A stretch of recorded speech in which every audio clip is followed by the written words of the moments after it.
Vicent Silla Alandí.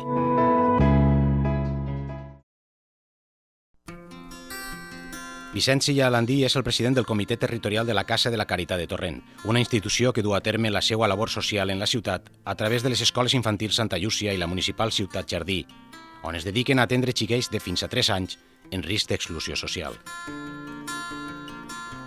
Vicent està en contacte permanent amb els òrgans directius de l'Associació Valenciana de la Caritat, als quals té la missió d'informar de les necessitats socials que detecten la ciutat i del funcionament del centre.